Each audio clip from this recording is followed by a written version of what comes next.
And once again this week we've come out and about, and you brought me back home again, Katie's garden. What are you going to show me this week? Well, I think we really need to admire the hard work of garden designer Lisa Calver, who is doing our newest bed, because we started off, we have lots of practical beds in our new garden area. We've got the showpiece one, the designer bed. We did it ourselves. That has been plucked out at the beginning of the week. So if anyone wants a bargain, that's all been heaved out.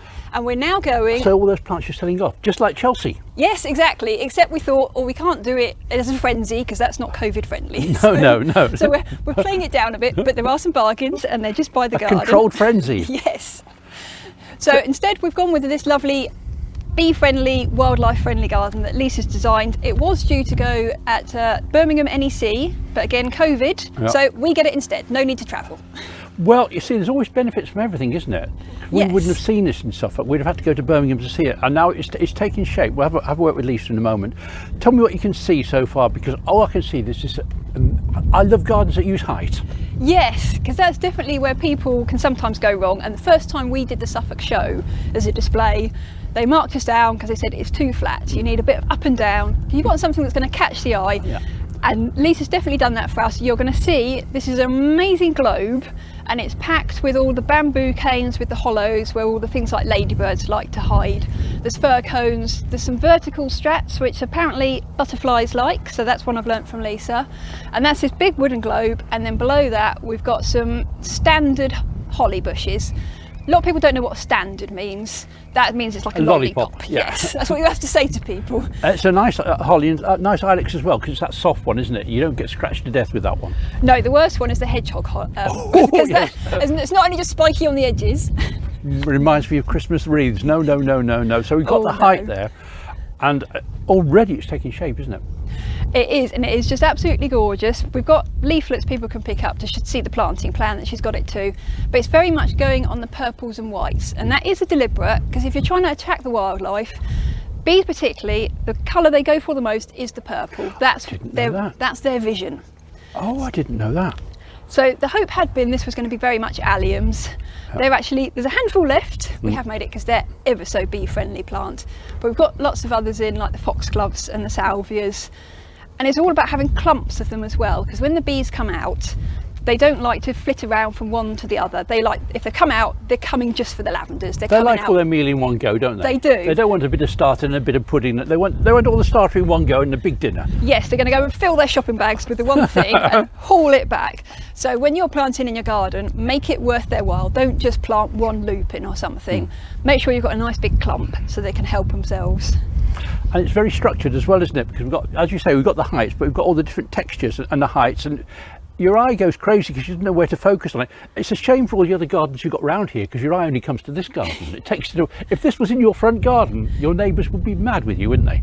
They would be very jealous, but I think you'd have a lot of passerby coming to come and admire of it. But we have found already, Lisa only started planting it Monday, we're on Wednesday now, and she said it's just swarmed already. All of these pollinators have come flocking to it. We've already had loads buzzing about on a peter bed and our salvia bed, and they're starting to migrate their way up to her. And they know us. I mean, we're quite open here, and they still know it. They still know how to come here. Any tips on what you can see that you've learnt from what Lisa's planting at the moment? It's just having all that fun with the different textures, and it is interesting because we get an awful lot of people now that they've got that advice, plant in odd numbers. Everyone's right, I need to buy 3 of these, don't I? I need to buy 5 of these. But you can have a formal structure as well, because hers has got a cross through it of these channels of the taller flowers. So it's not necessarily going for that, but it still looks really loose and natural and beautiful. And no room for weeds. No, that's always nice, tightly packed. So it retains all the water and keeps the weeds down, doesn't it? Yes, and she's gone for things that actually look quite a lot like the wildflowers, because that's something people think, oh, bee friendly, I'll do one of these wildflower seed mixes. But I'm really not a fan of them at all, because you're just chucking some random seed, you don't know what's supposed to come up. So all the weed in your borders comes up as well, and you don't know whether to take it out or not. So she's planted what she knows is what we want, and the pollinators do love all that still. And with a raised bed, you can have it dripping over the side. If it's an ordinary flower bed, you've got the edge where people walk and it gets damaged. Here, they trail over the side, it almost spills across. It's even more natural, isn't it? That's lovely. It's one of the wars I've always had with my partner. Don't tell her she's good, because she might know, but she's blinking good, isn't she? You can see why she's been chosen. You can see why she won the competition. I said Yeah. it was the BBC Gardeners World Live, so she won her place there with her design, and said didn't quite work out because of all the scheduling, so come to us instead. But no, I was going to say, when you're saying about flopping over the edges, that's a big war I've always had with my partner. Yeah. Because he works as a gardener and he's very much clipped hedges, stripy lawns, and I like it lovely, loose and wild. So we've always had this thing, my borders, they always spill onto the lawn. So and who's in charge of your garden at home then? It's just a battle, and it's normally because he keeps putting sharp edges in my lawn or against my borders. So I just plant some more plants in the gap he's put, and my borders just get bigger and bigger and bigger. Oh, wonderful.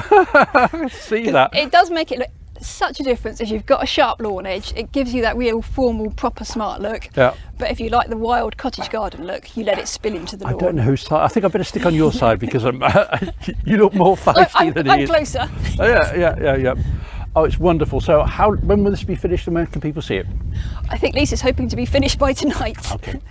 And then, as I said, the garden's still open. People can come have a look around anyway. So that's every day, 10 a.m. to 4 p.m. Free to have a look around. And I said, we're doing it. Hers is just inspiration. That's for you to really just admire and enjoy. The rest of it is a bit more practical. So we're just interested to see how it's all going. That's fabulous.